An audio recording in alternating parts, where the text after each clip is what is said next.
आगे से मिलने के लिए वही तो कह रहा हूँ। हम एक घंटा आज के सामने खड़े हैं, ये मतलब कि पता नहीं है क्या ये मेरा कविता खाया नहीं मिलता उसमें से एक कविताएं फरहान करने के लिए स्वागत है सर। बहुत बहुत धन्यवाद। चले के हुए दिन आदरणीय अध्यक्ष महोदय और आज इस काव्य संगोष्ठी के संयोजक इंद्रजीत सुकुमार जी, हमारे बीच में भाग ले रहे सबसे पहले तो पद्म प्रतीक जी जो वक्ता थे आज के समीक्षा में गिरगिट पुस्तक के लिए, दूसरे हमारे साथी मयंक जी, विजेंद्र पाल सिंह मयंक जी, और तीसरे हमारे साथी जो है हमारे साथ बैठे हुए हैं इंद्रजीत सुकुमार जी। बहुत अच्छा लगा आप सभी लोगों ने जो पुस्तक पढ़ कर के अपने अपने विचार, अपनी राय और आपकी नज़र में ये पुस्तक किस हद तक मैं लिखने में या अपनी बात कहने में सक्षम हो पाया हूँ, बड़ी बारीकी से आपने कहने की कोशिश की है। मेरी ये पहली पुस्तक है, इसलिए मैंने अपने जितने भी समीक्षक हैं उनसे साफ साफ कह दिया कि एक शब्द होता समालोचना और एक होता आलोचना। तो आप जो है मेरी जो आलोचना है उसको कलम से ना लिख करके तलवार से लिखने की कोशिश करना, जिससे कि मुझे हर बात का पता लग जाए कि मैंने कहाँ कहाँ गलतियाँ की हैं या कौन सी चीज़ें जो हैं वो लोक व्यवहार में उपयुक्त नहीं बैठती हैं, जो मैं इस पुस्तक के माध्यम से मैंने कहने की कोशिश की है। सबसे पहले कुछ बातें पद्म प्रतीक जी ने उठाई, तो उनका एक तो छोटा मैं स्पष्टीकरण तो नहीं कहूँगा, लेकिन मैं अपने नज़रिए से उन बातों को स्पष्ट करने की कोशिश करता हूँ। उन्होंने जो है राज शब्द के बारे में कहा था। मुझे मालूम है कि राज में जो जय के नीचे नुक्ता लगा होता है उसका अर्थ सभी लोग जानते हैं कि राज होता है, लेकिन मैंने जो राज लिखा है वो RAJ के हिसाब से लिखा है और बहुत सोच समझ करके लिखा है। और ये आज से नहीं, कम से कम 40 साल पहले रख दिया गया था, जब उपनाम रखने का लोगों को जो है अपना रख लेते थे जो मर्जी सोच करके।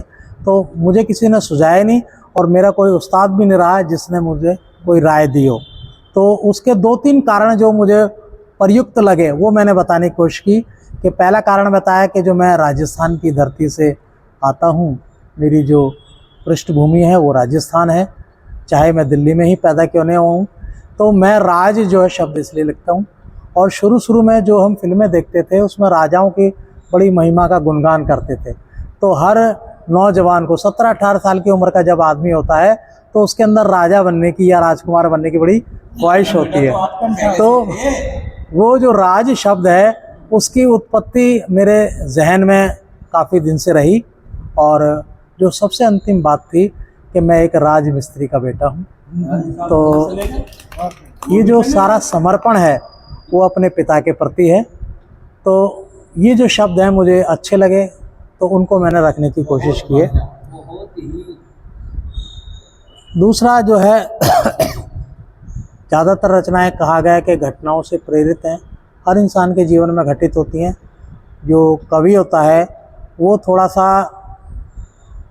मर्मज्ञ होता है और बहुत ही कोमल हृदय का होता है, तो उन घटनाओं को वो जो है कलमबद्ध कर लेता है, इसलिए वो जो है घटनाएं निकल कर के आ जाती हैं। पद्म प्रतीक जी ने एक बात कही थी कि क्रांति जो गिरगिट कविता है वो बड़ी कमज़ोर है। तो उसमें मैंने 4-4 पंक्तियों के 3 बंद हैं। तो कविता में पहला जो कविता है उसमें जो है क्रांतिकारी चिड़िया के बाद में जो दूसरी जो मेरी शीर्षक कविता है वो गिरगिट है। तो मैंने इस कविता में कम से कम 10-12 लाइनें और लिखी थी और 1-2 जो विद्वान हैं उनको मैंने दिखाने की भी कोशिश की।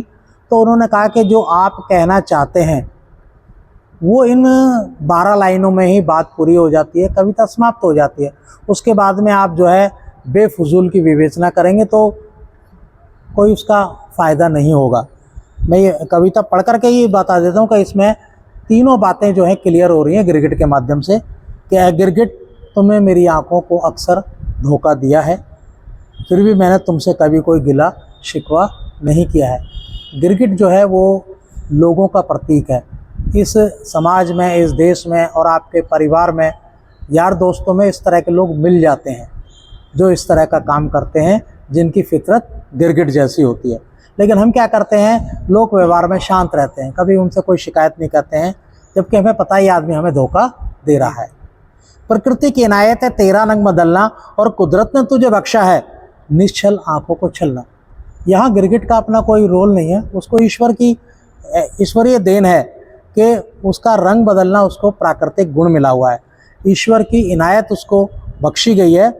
कुदरत ने कहा है कि वो जो है निश्चल आंखों को भी छल देता है, उसमें उसका कोई दोष नहीं है। लेकिन यहाँ जो सबसे बड़ी बात है, जो पुस्तक के अंदर जो गिरगिट बनाया है और गिरगिट के ऊपर जो टोपी रखी गई है, उसका एकमात्र मकसद है कि हमारे यहाँ जो टोपी का मतलब होता है कि परिवार का सिरमौर, संस्था का सिरमौर और रिश्तेदार नातेदारों में सिरमौर और देश का जो सिरमौर है वो भी अब रंग बदलने लगे हैं। तो ये जो गिरगिट है ये एक जानवर के प्रतीक से लेकर के इसका वृहद रूप जो है देने की कोशिश की है। तो यहाँ कहा गया कि लेकिन भोली भाली जनता के साथ इस बार तूने विश्वासघात किया है।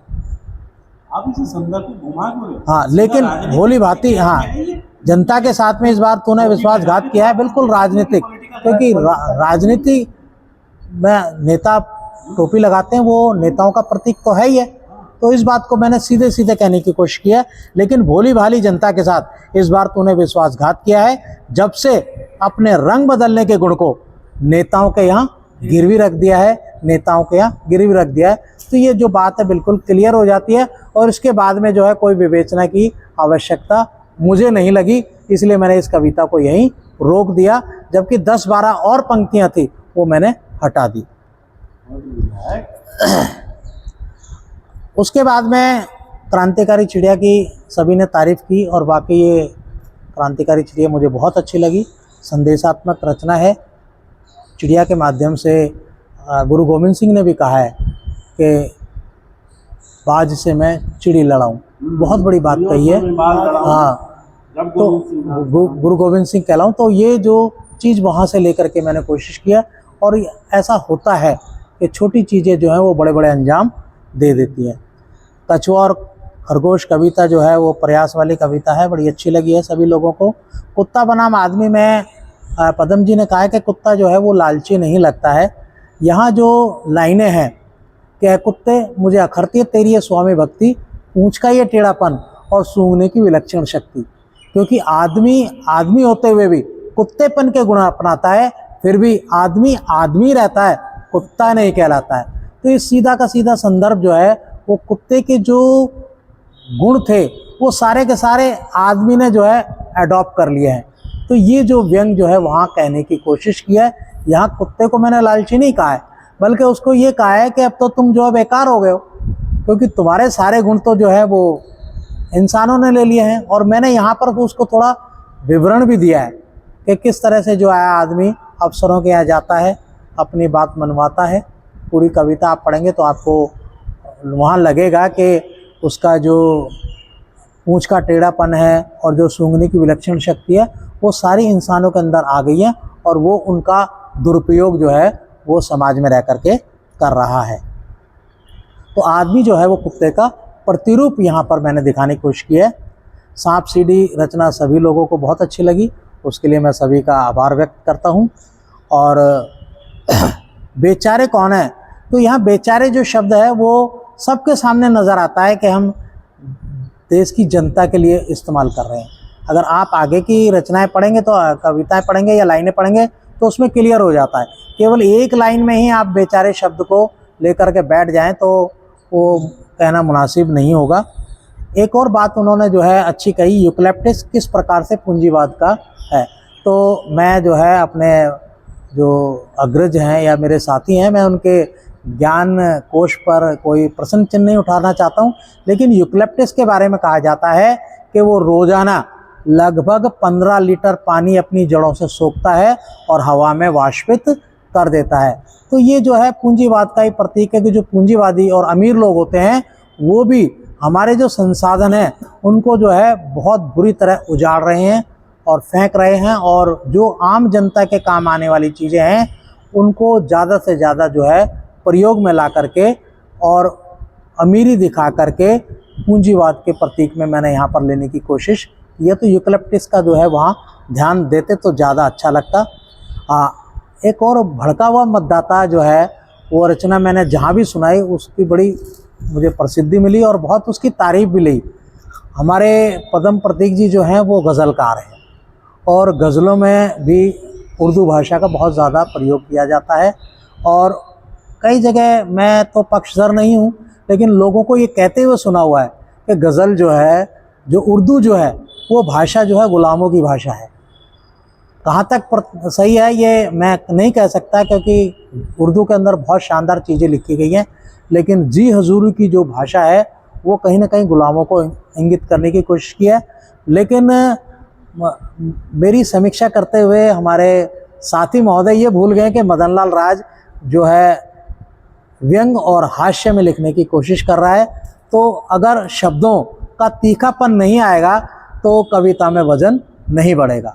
जी हजूरी जो है व्यंग से पूरी नहीं हो पाती है, और इसके लिए जो है कुछ इस तरह के शब्दों का इस्तेमाल करना पड़ता है, कठोर शब्दों को इस्तेमाल करना पड़ता है। और बात रही कि कविताओं के माध्यम से हम जो है पाठकों को सुधारें या ना सुधारें, लेकिन उसका असर ज़रूर पड़ता है उन शब्दों का, क्योंकि आज भी हम बहुत सारी कविताएं ऐसी हैं जो आज भी हम याद करते हैं और सामने वाले को उन कविताओं के शब्दों के माध्यम से चुप कराने का भी काम करते हैं।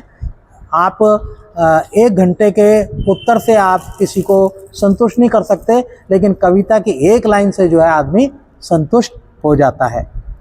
एक ये बात उन्होंने सत्य कही कि तुकांत के चक्कर में कहीं ना कहीं जो है शब्दों का अनर्थ हुआ है, उस पर जो है आगे ध्यान रखा जाएगा। और मैं इस बात को अब मानता हूँ कि मैं उर्दू का बहुत ज़्यादा जानकार नहीं हूँ, कुछ शब्दों में जो है गलतियाँ हो सकती हैं। एक और बात जो है पदम जी ने कहा है कि गोखरू जो है उसका बड़ा नकारात्मक जो है इस्तेमाल किया है। जो लेखक होता है, जो कवि होता है और विशेष रूप से जो व्यंगकार होता है वो केवल अपने पक्ष से ज़्यादा सोचता है। गोखरू औषधि हो सकती है, लेकिन गोखरू के बारे में कहा जाता है कि वो जब सूखता है और उसको चाहे आप किसी भी एंगल से डाल दीजिए उसका एक कांटा ऊपर हमेशा रहता है और वो चुभने का काम करता है।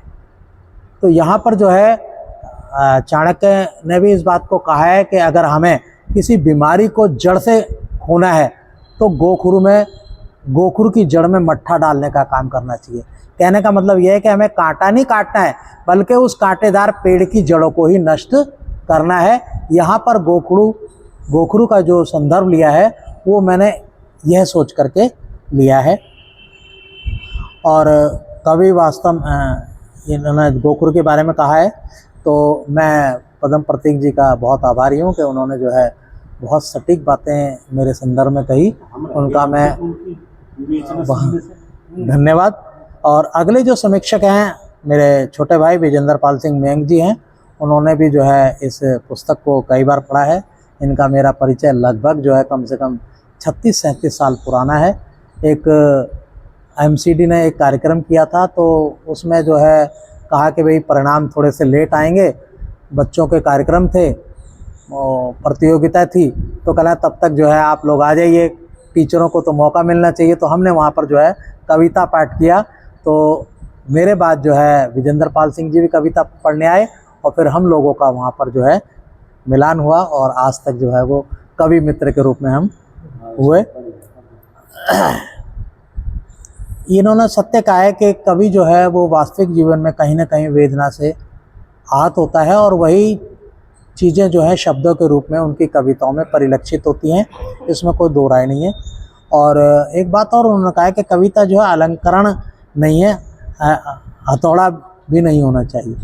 तो बात वहीं आ जाती है व्यंग की, जो व्यंग है वो हथौड़े जैसा ही असर करता है, क्योंकि कहते हैं ना कि 100 सुनार की और 1 लोहार की। जो गीत गज़ल और बहुत सुंदर सुंदर रचनाएं होती हैं वो बहुत सुंदर अच्छी लगती हैं। वो ऐसा लगता है जैसे कि सुनार की छोटी सी जो है हथौड़ी चल रही है, गहने गढ़ रही है, लेकिन जब व्यंग्यकार की बात आती है तो वो जो है एक लोहार वाला हथौड़ा चलाता है और अपनी बात को सबके समक्ष रखने का और ध्यान आकृष्ट करने का काम करता है। तो ये उस संदर्भ में है। अच्छा, सांप सीढ़ी की बड़ी तारीफ इन्होंने भी की, इनके लिए भी धन्यवाद। और कहा कि कुछ रचनाएं हल्की आ जाती हैं। जो कवि होता है, जो रचनाकार होता है, वो अपनी रचनाएं अपने बड़े ही तन्मयता के साथ लिखता है और हर रचना जो है श्रेष्ठ हो, इस बात की जो है गारंटी उन लोगों के पास भी नहीं है जो बड़े बड़े हस्ताक्षर हैं या जिनको बड़े बड़े अवार्ड मिले हैं। तो रचनाएं लिखी जाती हैं और हाँ, तो इस संदर्भ में जो है कुछ रचनाएं हो सकती हैं वो समीक्षक के आधार पे हल्की हैं। 5 मिनट सर। एक बात और उन्होंने बहुत बढ़िया कही कि मैंने अपना नाम जो है वो मदनगीर, मेरी माताजी ने मदनगीर के नाम पे मदन रखा। तो इन्होंने कहीं से रिकॉर्ड ज़रूर चेक किया होगा, क्योंकि मास्टर लोग हैं, देखते ज़रूर हैं क्या कारण है कि क्योंकि मदनगीर जो है सन 1962 में बसी थी और मदनगीर में जब सन 1962 में बटी तो जो साइन स्लिप हैं उनमें भी आज उसका नाम जे कॉलोनी मदनगीर लिखा हुआ है। अब इनको जो जानकारी मिली है या तो कहीं से आधे अधूरी मिली होगी या जहाँ जानकारी डाली गई है वो पूर्ण रूप से नहीं मिली, क्योंकि मेरी जो माताजी थी वो बिल्कुल अनपढ़ थी, उनको कुछ नहीं मालूम था, लेकिन उनको ये पता था कि मेरे बेटे का जन्म मदनगीर में हुआ है, तो उन्होंने मेरा नाम मदन रख दिया।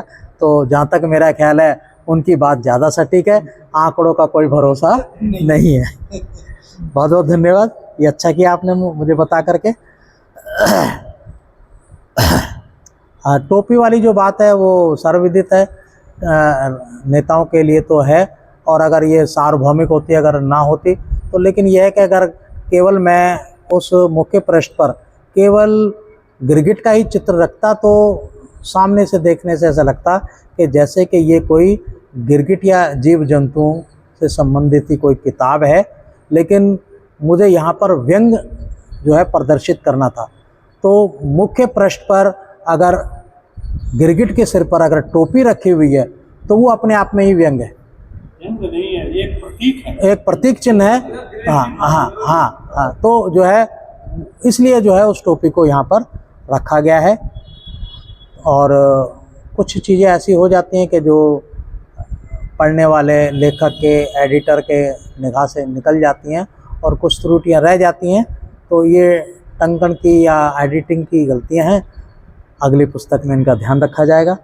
आपका बहुत बहुत रुपये। और एक और बात निकल कर आई, स्टिंग रे जो मछली है वो फिर वही बात आ जाती है। मैं जो है फिर अपने समीक्षकों की ज्ञान पे प्रश्न चिन्ह नहीं लगाना चाहता। आप कभी भी टेलीविज़न में देखें तो स्टिंग रे एक बहुत चौड़ी पंख जैसी वो होती है, और जब वो चलती है तो ऐसा लगता है जैसे समंदर पे राज करना चाहती है। ये कविता जो है मैंने जो बाज कविता से प्रेरित होकर के लिखी है। जो बाज है जब वो आकाश में उड़ता है तो वो अपने डैनों में ऐसा लगता है जैसे पूरी के पूरे आकाश को समेटना चाहता हो। तो स्टिंग रे भी जो है जब समंदर में चलती है तो वो भी अपने आगोश में समंदर को रखना चाहती है। तो उस संदर्भ में मैंने उसको रखा है। कभी आप उसका चित्र देखिए तो भी समझ में आ जाएगा कि जब वो चलती है तो ऐसा लगता है समंदर को अपने आप में अंदर समेटना चाहती है।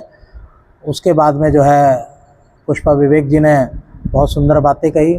मैंने इनको जो है PDF फाइल भी भेजी थी, और अभी भी इन्होंने जो है थोड़े बहुत कम समय में मेरी ये पुस्तक पढ़ी और उस संदर्भ में उन्होंने जो है बहुत अच्छी अच्छी बातें बताई कि इनकी रचनाओं, गिरगिट में जो रचनाएं हैं वो कुछ हंसाती हैं, कुछ गुनगुनाती हैं, और गिरगिट के माध्यम से उन्होंने जो है कुछ कहने की कोशिश की है। तो हमें जो है कमियों की बजाय उनके प्रयास और उनके कोशिश पर ज़्यादा ध्यान देना चाहिए, क्योंकि ये जो चीज़ें हैं वो हमें बहुत देर में मिली है, बाबा साहब के माध्यम से मिली है, कि जिसकी वजह से हम लोगों ने अपनी बात कहने के लिए आए हैं। क्योंकि हमारे जो पूर्वज हैं उनको तो इस बारे में कुछ पता ही नहीं है। जब मौका मिला है तो हमने कुछ लिखना शुरू किया है, सोचना शुरू किया है, बोलना शुरू किया है, तभी जा कर के अब हम जो है मुख्य धारा के लोगों के साथ अपनी बात कहने में सक्षम हुए हैं। अब हमारे अंत में जो इंद्रजीत सुकुमार जी हैं उन्होंने भी जो है क्रिकेट के संदर्भ में अपनी बात जो है बड़े संक्षेप में रखी कि लोग जो हैं किस तरह से रंग बदलते हैं। उन्होंने इस पुस्तक में आए बिंब और प्रतीकों की जो रूप हैं उनकी भूरी भूरी प्रशंसा की है। और ये सत्य वचन है कि जो मुख्य धारा के जो कवि हैं वो आज हमारे अस्मिता से, हमारे समाज से, हमारे लोगों से, हमारे समाज की अस्मिता से जो खेलने का काम कर रहे हैं, तो हमने उन लोगों को भी जो है निर्वस्त्र और नंगा करने का काम किया है। और एक बात बहुत सुंदर कही है कि अभी नेपथ्य में बहुत कुछ छिपा हुआ है, उसको ज़मीन पर, उसको धरातल पर लाने की कोशिश करेंगे। हम सब लोगों का, जितने भी बहुजन समाज में जन्मे और जिनके समाज के मन में पीड़ा है, वो ज़रूर जो है नेपथ्य से उन चीज़ों को ढूंढ करके लेके आएंगे जो अभी तक हमारे कहने में, सुनने में, जानने में नहीं आई है। अभी तो हमने कहते हैं ना कि अभी तो ली अंगड़ाई है, बहुत आगे बहुत लड़ाई है। तो यही चीज़ जो है लेखन के बारे में भी सिद्ध होती है।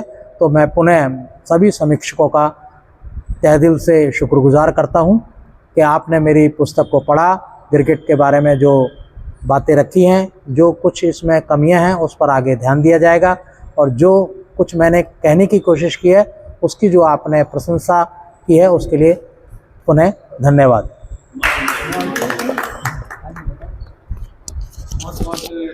5 मिनट हो गए। हम समापन की ओर बढ़ चलेंगे। मैं अध्यक्षीय उद्बोधन के लिए